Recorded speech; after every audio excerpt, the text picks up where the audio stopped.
Hello and welcome to my Lightroom tips and tricks video. Today I'm going to show you 26 tips and tricks in Lightroom that you may or may not know. So let's get started. Tip number one is called solo mode. And this applies to all of the modules in Lightroom. I'm in the library module now, and as you can see on the left, I have several subpanels with lots of stuff in them, and I have to scroll through each and every one to get where I want to be.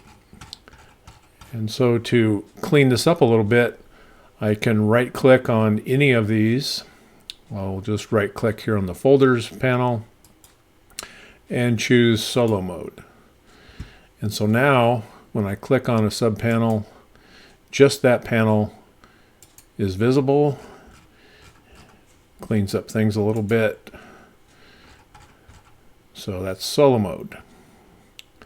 Tip number two, show and hide panels. And so right now I have everything displayed, the left and right panels, the film strip, and the module picker at the top. If I tap the tab key, it hides the left and right panels. Tap the tab key again to show them. If I hold the shift key and hit the tab key, it hides the left and right panels, the module picker on the top, and the film strip on the bottom. Tap shift and tab again to bring everything back. Tip number three. This is how to import directly into a folder. So I'll go up to the folders icon. And let's say I have some additional images I'd like to import into a particular folder.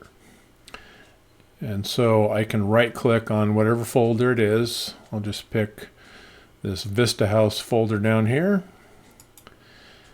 and choose import into this folder. Takes you directly to the import dialog, and it chooses that folder for you. I'm not going to import anything here, but that's how you would import directly into a folder. So cancel out of that. Tip number four, synchronize folders. And so this is a way to synchronize any folder in the Lightroom catalog that has had photos added to it outside of Lightroom. In other words, they haven't been imported into Lightroom yet. And so I'm going to go and right click on one of these photos here and go to folder and library. It takes me directly to that folder.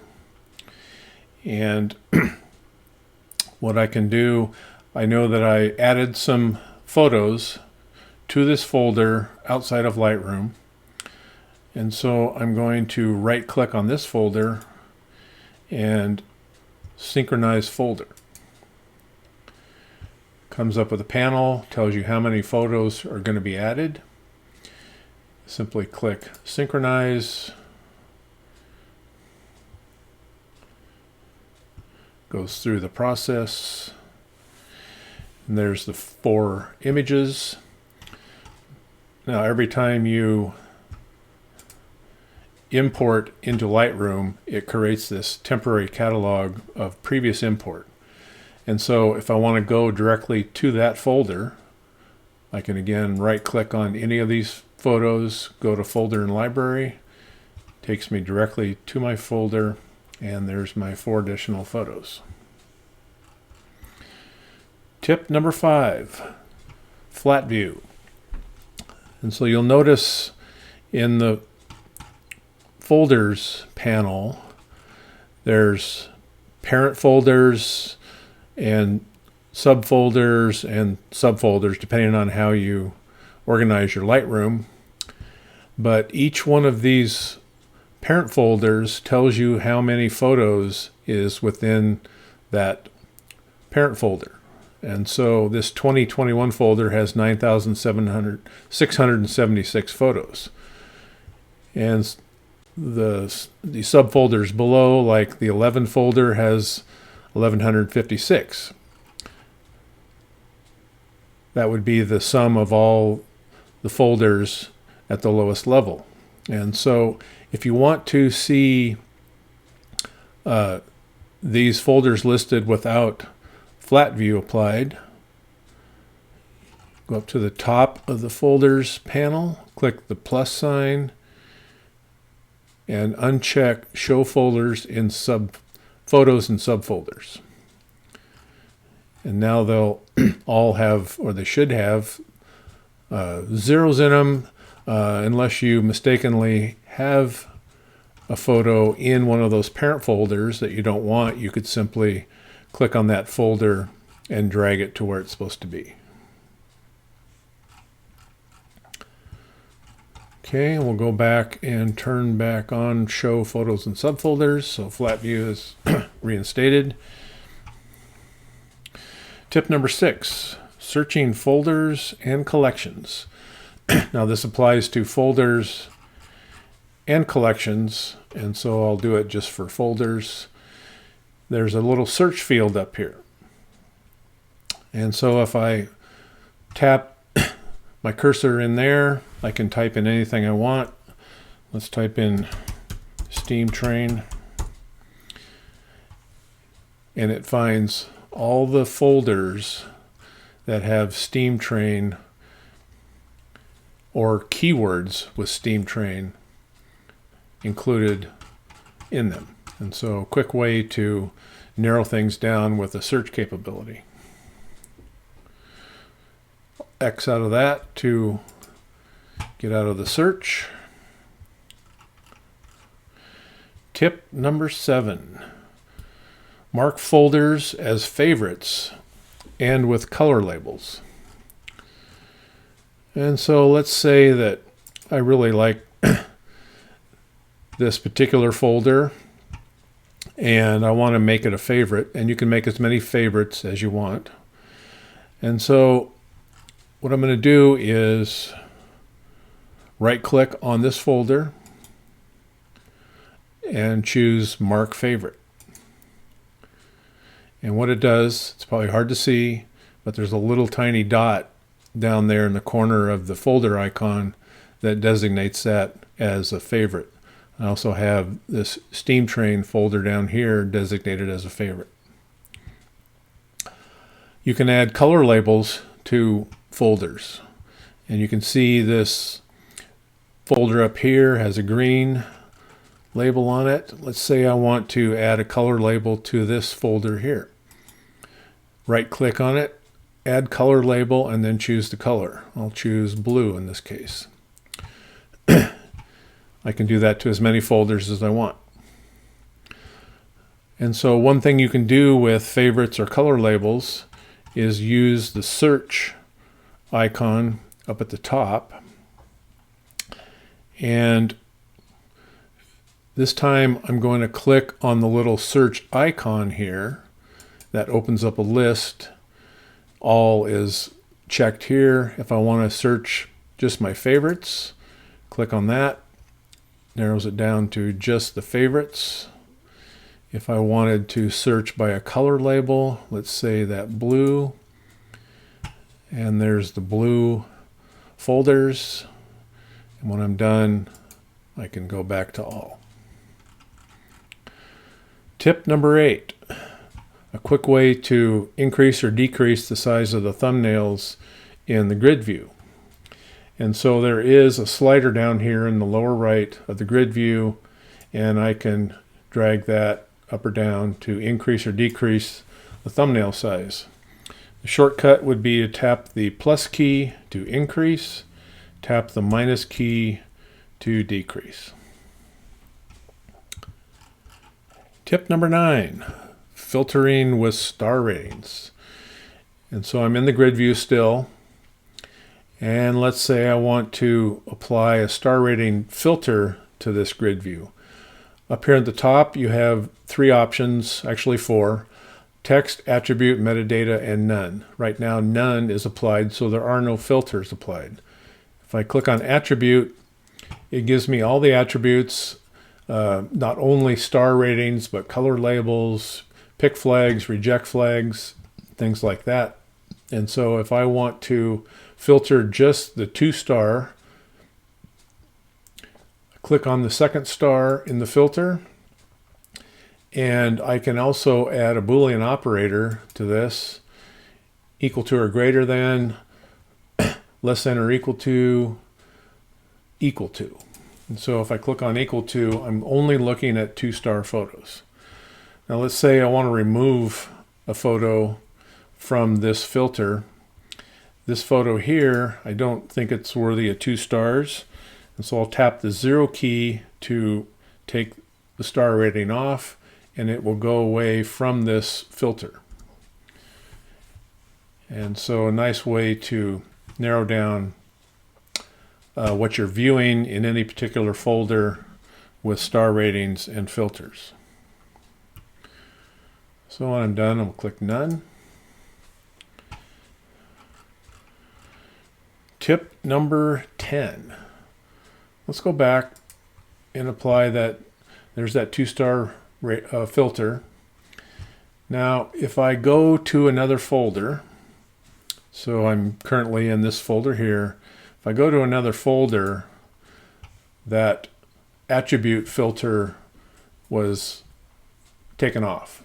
The filter is turned off.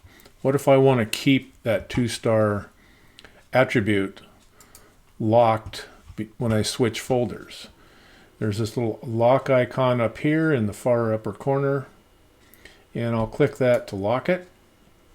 And now when I go to another folder, it maintains that filter.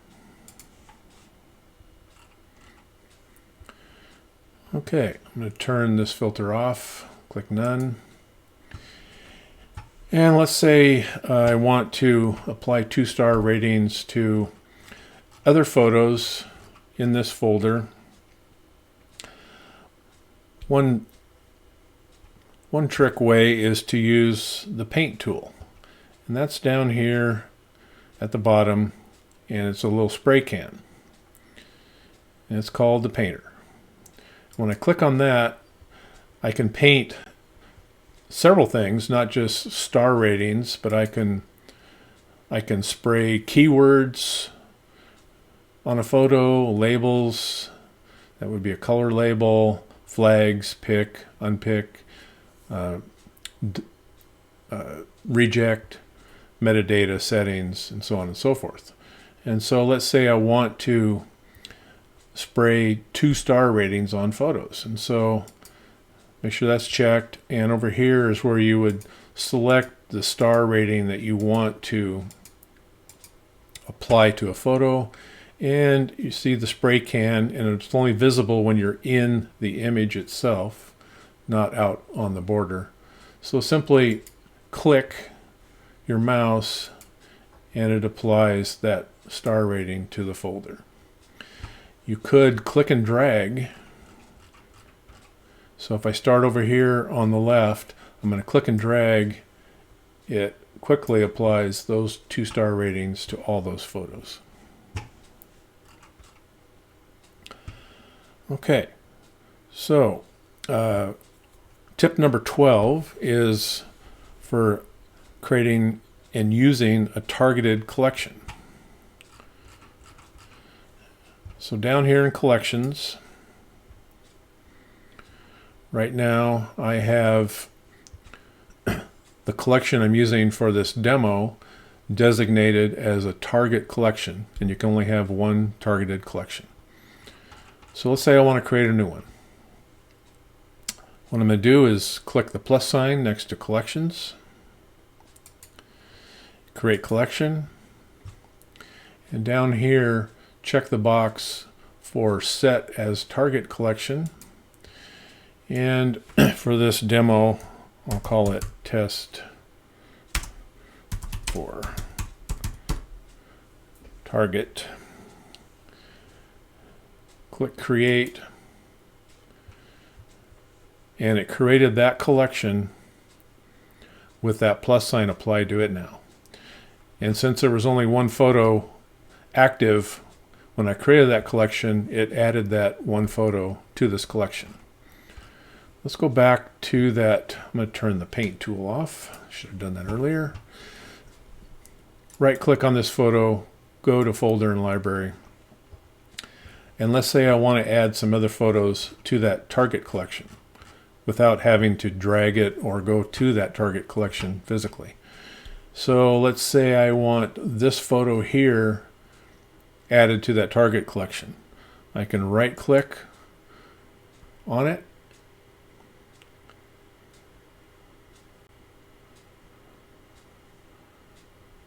add to target collection right down here, and it added that collection, that photo, to that target collection. Another way to do it would be to select a photo, tap the B key on your keyboard. It adds it to that collection. The paint tool also works for this. So I'm going to click the painter, and I'm going to change from rating to target collection. And now I simply tap on a photo or click and drag if I want to take many to that targeted collection. Click on that one, and it takes that photo directly to that targeted collection. I'm going to click done for the painter tool, and I know I just added this one, so I can right click on it, go to collection, test for target, and there's the photos that I added to that collection right there. Okay, tip number 13, using the quick develop in the library module. So I'm going to go back to these photos here, and I'm going to adjust two photos at once with the quick develop module, but I want to show you some settings in the develop module first. And so for this image, you can see that the exposure, for example, is set to 0. The next photo, the exposure is set to minus 0.5. So I'll go back to the library module, and I'm going to hold the shift key down and select this second photo. So I have two photos selected. Over here on the right is the quick develop module, and you can quickly develop based on presets that you have in the develop module. You could apply white balance to these selected photos, and you have 3 tone controls that you can, actually 4, there's auto, and exposure, clarity, and vibrance. Let's say I want to reduce the exposure on these two images. I'm going to tap the plus key to make these bigger, and I want to reduce the exposure. The one right here will decrease by 1/3 stop. This will decrease by a full stop. And so I'm going to go with the decrease by 1/3 stop. And you can see them getting darker a little bit at a time. Took a little time to catch up there. And so I went too far. Let's go back, bring those back up. Somewhere in there. Now if I go back to the develop module on this photo, this is the one that started off at minus 0.5 and now it's at minus 1.18. This one here started off at 0 and now it's minus 0.65. So the quick develop in the library module is relative, it's not absolute. It'll decrease by 1/3 stop or a full stop, or increase or decrease, whichever you want, and it's relative to what the original setting is in that particular photo. Okay, tip number 14, auto tone sliders. So I'm going to go to the develop module. I'm going to go to this photo here, and I'm going to reset this photo. And there is an auto button in the basic panel for the tone controls. And so I could click that, and it applies. Usually it does a pretty good job. It'll adjust exposure, contrast, highlights, shadows, whites, blacks, and in this case it adjusted vibrance and saturation. Let's say I don't want every one of those adjusted based on an auto setting. So I'll go back and reset this. The trick here is that if you hold the Shift key down and double click on a particular slider, it'll apply that auto setting to that slider. And so I just double clicked on the highlights. It took it down to that -79. Double click on the Shift key, double click. There's the auto setting for exposure, and so on and so forth. Maybe I like that vibrance. Double click on that with the Shift key, and you get the auto setting for individual sliders by holding the Shift key and double clicking. Tip number 15, resetting sliders. So if I want to reset any slider, and this holds true for any of the panels in the develop module, I can simply double click on the eyedropper for that slider, resets it to 0 or whatever the default value is, or I can double click on the text, say on highlights. Now what if I had a bunch of these sliders adjusted? Let's take the exposure down, even move the contrast up. If I want to reset all of these sliders at once, double click the heading text for that particular group, in this case tone, and it resets all of them at once. Okay, tip number 16 is the light switches in the modules. And you'll notice that tone curve, HSL, all of these panels down here have this little symbol to the left, and that's a light switch for that particular panel. The basic panel does not have a light switch. It's the only one that doesn't. So let's go into the tone curve, make an adjustment, something like that.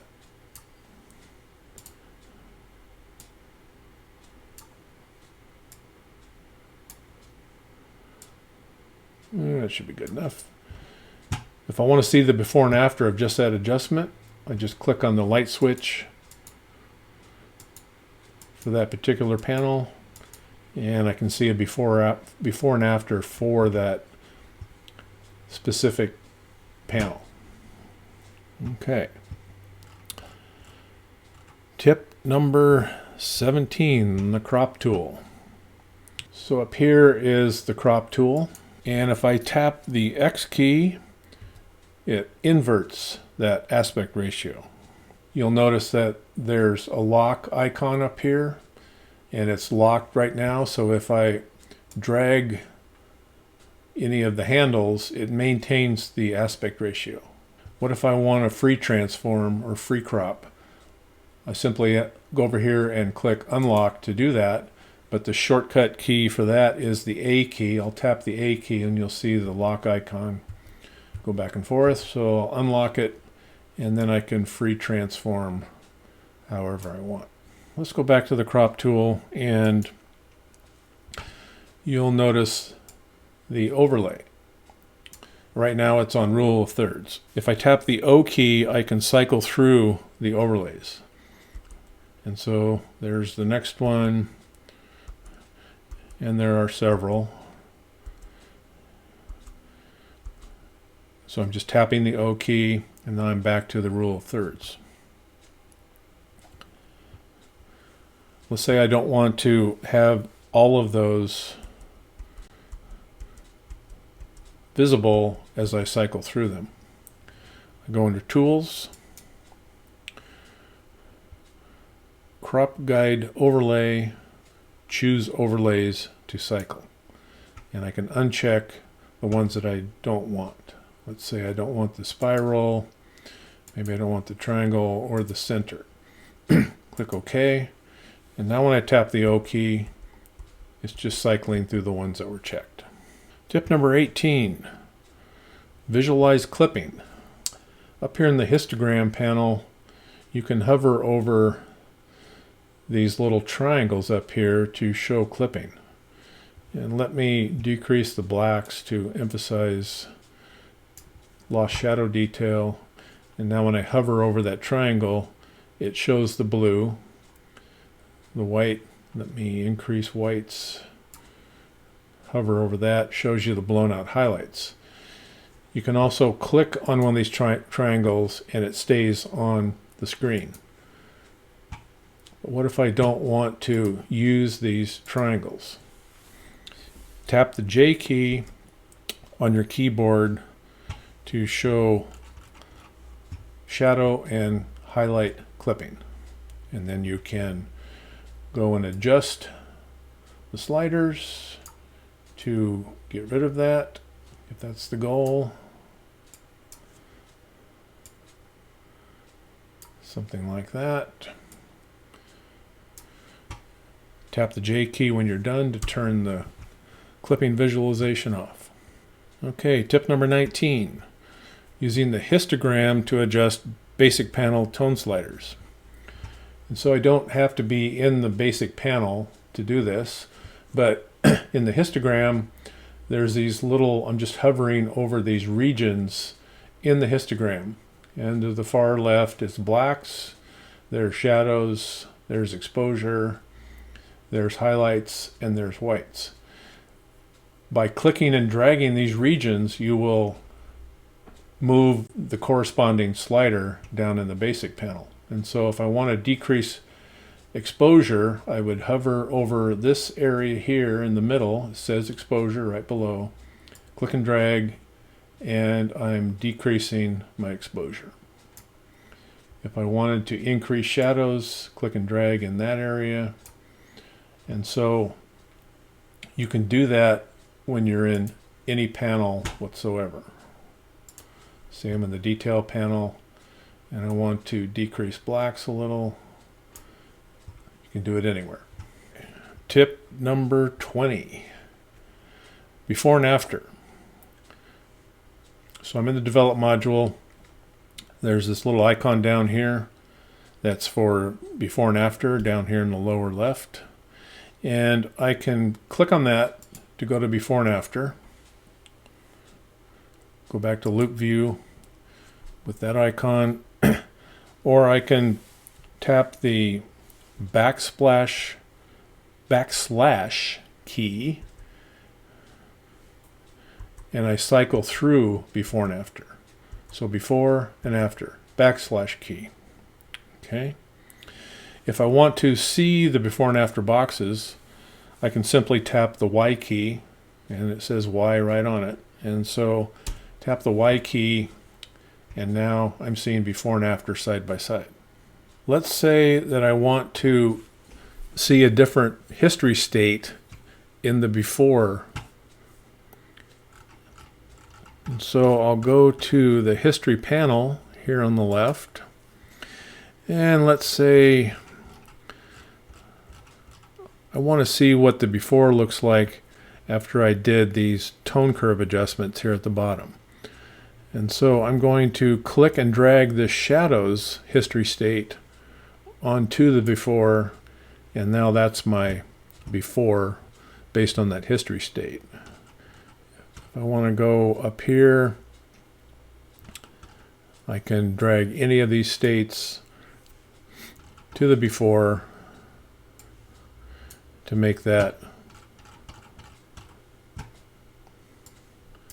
so on and so forth. If you want to go back to the beginning, just click on the import, drag that over, and now you're back to square one. Go to the loop view, get out of that. Tip number 21 has to do with virtual copies. And so let's say I want to work with a black and white version of this image,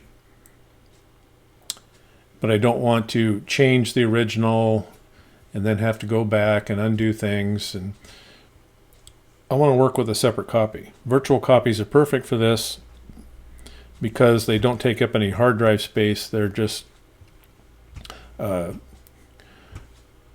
copies linked to the original, and they take up very little hard drive space. And so to create a virtual copy, you can go under the photo menu, create virtual copy if you want, but the shortcut is on the Mac, it's Command, on the PC, it's Control apostrophe. So get out of this, Command apostrophe, and now I have a virtual copy. And it's denoted by the little turned corner on the thumbnail in the film strip. And so now I'm on my virtual copy, and you'll note that it says copy to right here, adds that to it. Now I can make this, let's go to a black and white, maybe that black and white there.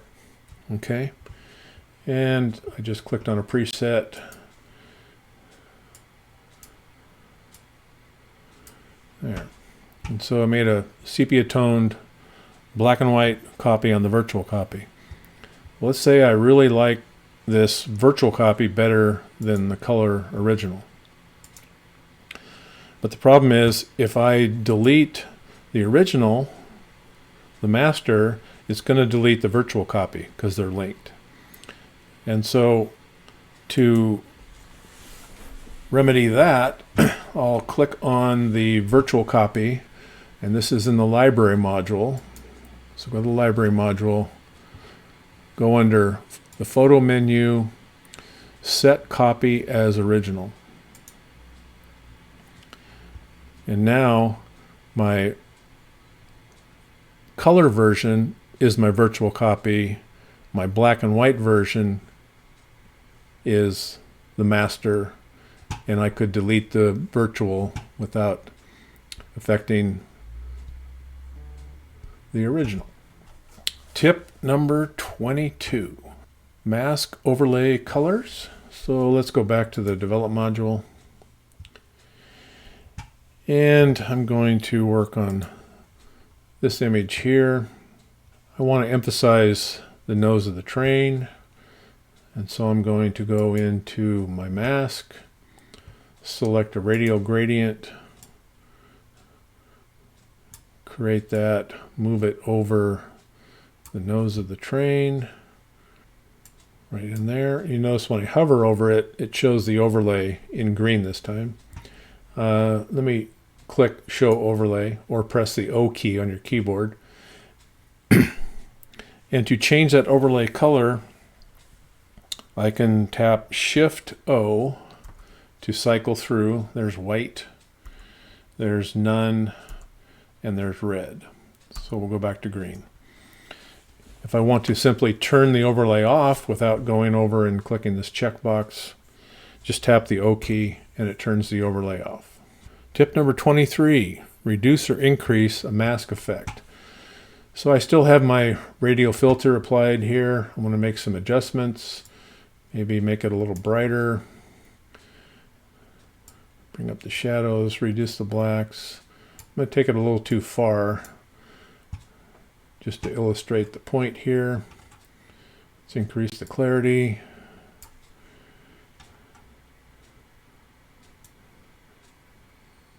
So it's too bright, it's too much, but what I can do to reduce that effect is up here in the upper right of the mask slider area is this little arrow. If I click that, I get the effect amount, and I can decrease it right here or increase it, but I can decrease it, and it's basically reducing the effect of that particular adjustment. Tip number 24, creating linear spot removals.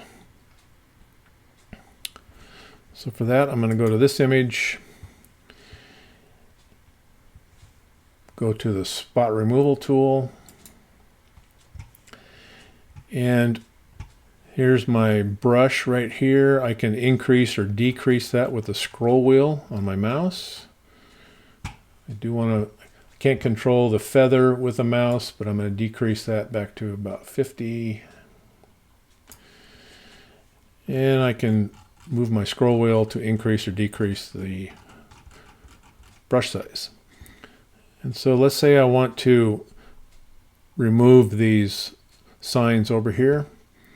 So I'll make a fairly big brush so I make sure I cover all of that. I'm going to start up here and I'm going to hold the shift key down while I drag the mouse. And it creates a perfectly vertical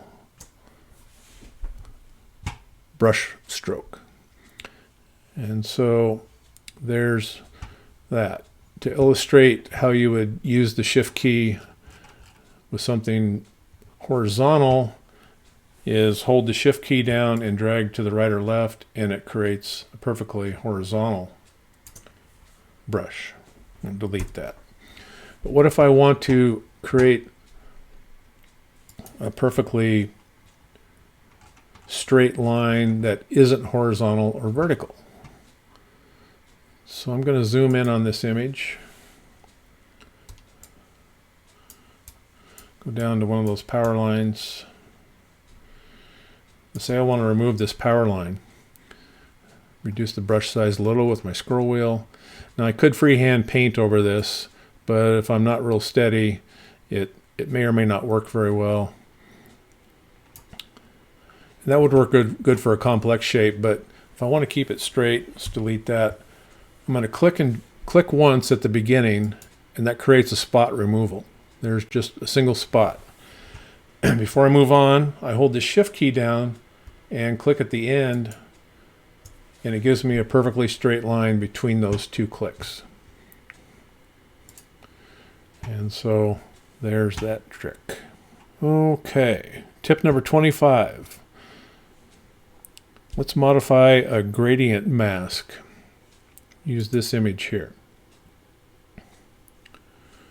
Let's go back to fit. And so what I want to do is, let me reset this image. What I want to do is modify the land separate from the sky. The land is too dark. I want the snow to be brighter. I want to bring out some details in the dark areas. And then I'll end up by isolating the sky and modifying that a little bit. But I could use a brush mask in the land, but a little bit shorter way might be to go to the mask, click on the linear gradient. I'm going to click and drag up. By dragging up, the adjustments will happen from below in this case. You can see my mask there. And I want to make sure this linear gradient covers all the land. So I'm going to drag it up. But now it bleeds into the sky. Well, we'll fix that in a second. So I have my linear gradient and I'm going to make my adjustments. Let's increase shadows, maybe increase exposure a little bit. Add some whites for the snow. And you'll notice that that bled into the sky area. Now I have some blown out highlights and I don't like that. And so to correct that, I'll go to subtract for this mask, select sky,